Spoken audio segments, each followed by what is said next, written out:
I'm pleased to be part of the Ithaca program. So in my short presentation, I'd like to raise some issues connected, linked to my experience, both as an historian and a museum professional.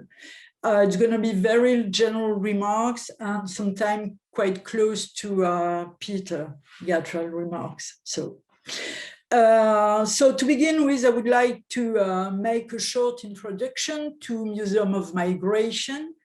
Museum of Migration exists on the 5 continents and over 30 countries, but all of them share the same values and objectives. First, to contribute to break migrant social invisibility. Second, to recognize migrant social and economical contribution to host societies, and thus to change opinions and views on migration and migrants, and to contribute to their integration in host societies. So that the values, general values of Museum of Migrations.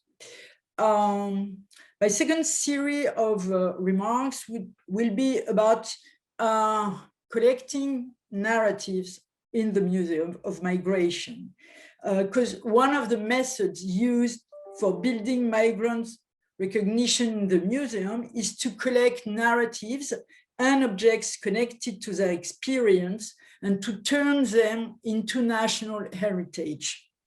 So this process, collecting and turning into national heritage, raise some questions.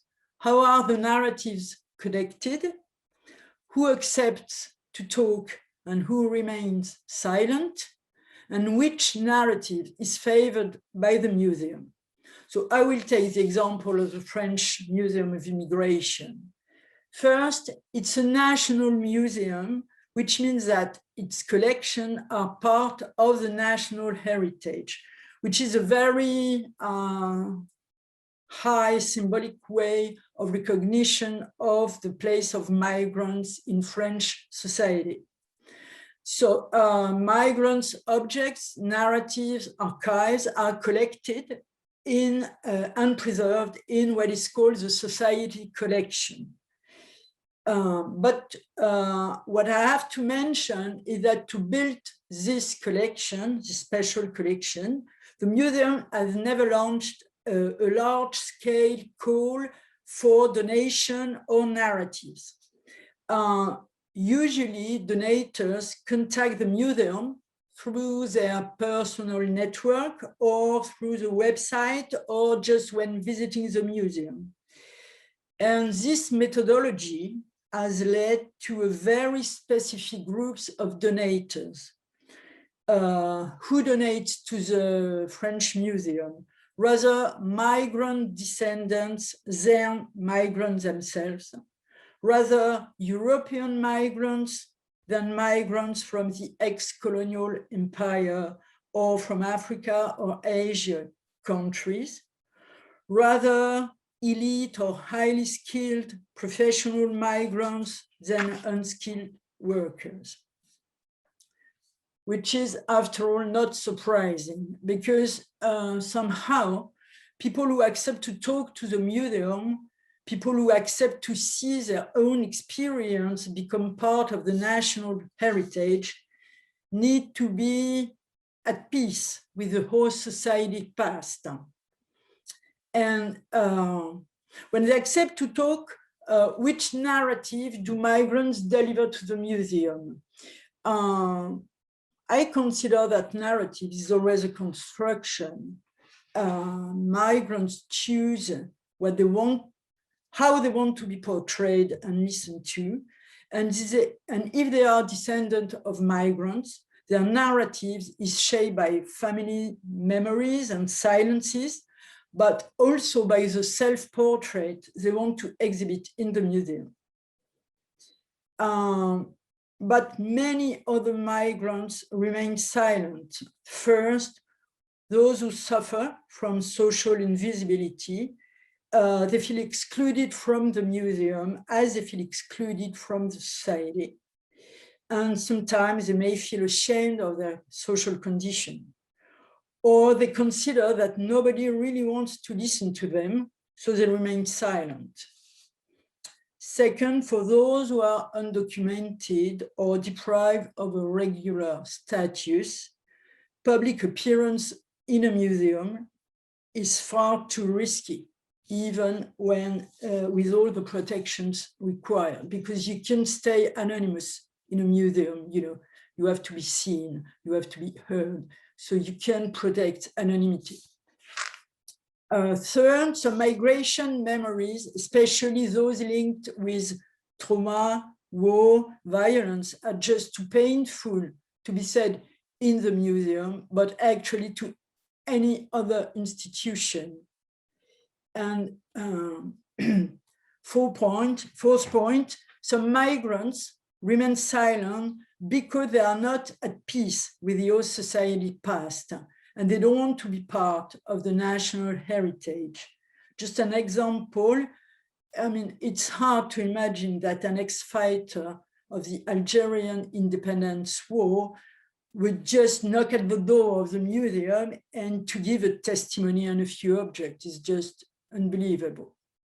On the contrary, some migrants just don't want to be identified as migrants, so they don't want to enter a museum of migration. You just feel, I mean, they're not, just feel part of the society, but not as migrants, so they don't want to give anything to a specific museum of migration. So in all these situations, if they want to convince migrants to tell their story to the museum, I think the curators need first intermediate to help dialogue. Second, time is very important, to give time to liberate the world, to liberate migrants, to feel them enough confident to speak. And also specific ways of collecting to create trust for migrants to speak out. One last remark, some migrants can talk in the museum, but they will hide part of their histories. So my third series of remarks is on narrative from the past and how the museum can display missing heritage. Because whatever the museum now wants to read or hear today, the museum has to cope with unheard voices in the past, unseen faces, missing heritage, lost object. I mean, loss is really at the center of Museum of Migration. That's why yesterday, when we were asked for one book, I answered Georges Perec, Récit d'Ellis Island, because it's all centered on the loss, and it's very, very important for the museum. But missing heritage is also connected to a very specific group of migrants, those who didn't settle permanently in the host society. They were, like we say, birds of passage or returnees or transnational migrants. So they left the country with their archive, leaving few traces in France, for example. And in addition, Museum of Migration are often based on a national narrative. So migrants who didn't stay are not of real interest for the museum. You know, it's a more inclusive vision of nationals, of nation, of host society, but it's not real. But museums are not really interested in the whole migration history. You know, transnational, transit, return. It's no use for the museum, so they don't talk about it. So how does the museum can cope with missing heritage? Curators can try to somehow fill the void, you know, because somehow they're afraid of it. For example, they can favor contemporary art in history exhibition, just considering that its universal language speaks for every century. or they can create a special way of exposing what is missing to make the visitors aware that something disappeared, and they could try to expose the loss instead of hiding it. My next series of remarks is about multiple narratives, because when we talk of migrant narrative, we often think one migrant, one voice, one single narrative. But for each migrant, and that's close to Peter Gatrell's remarks, narrative often varies according to his or her own objective and specific situation. I mean, narrative is often an obligation. You have to tell your story to get a status or to be allowed to enter a country or to get a new nationality. So you always are asked to tell a story, to tell your biography. So narrative can be shaped by a strategy. It can be shaped to get support or legal status or a job, or to be released from jail or internment camp.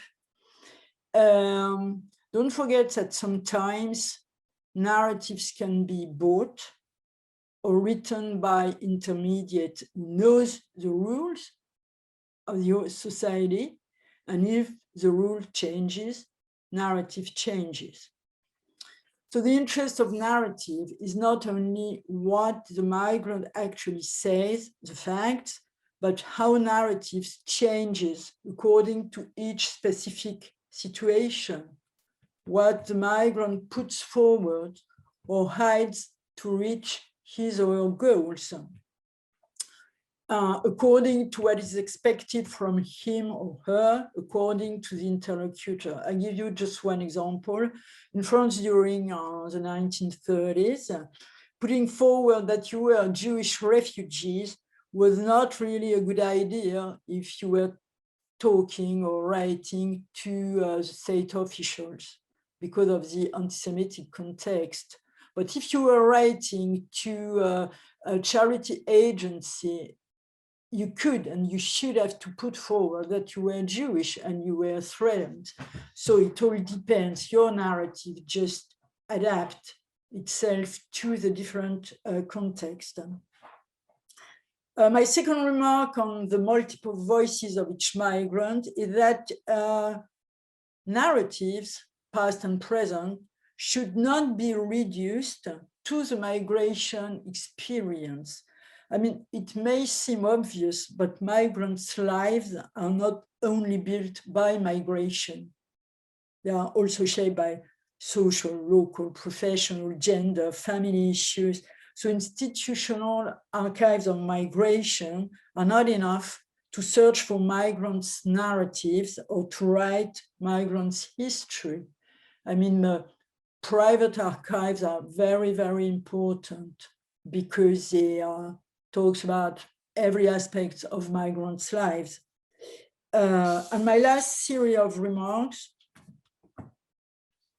Very last variant. Yeah, sorry. very last. Time is running. Thank you. Sorry. It's on the museum narrative, museal narrative. So how do curators write museum narrative on migration, and how does it change the way public opinion look at migrants and migration? Very quickly, museal narrative can be written from different points of view or from a mix of them. It can display migrants' ordinary lives with a family, a job, a house. It can depict daily interactions with non-migrant population. And thus, visitors can recognize themselves in the museum narrative. Or the museum can use heroism as an for migrant recognition. Our museum can portray migrants as victims, calling for compassion. So generally it's a mix of them, but it's very rare to have ordinary life. You know, it's always between compassion and heroism. So the last point is somehow, whatever the museum chooses, putting migrants' narrative on display does not guarantee that migrants will actually be socially seen. So I will conclude with Ralph Ellison's Invisible Man novels.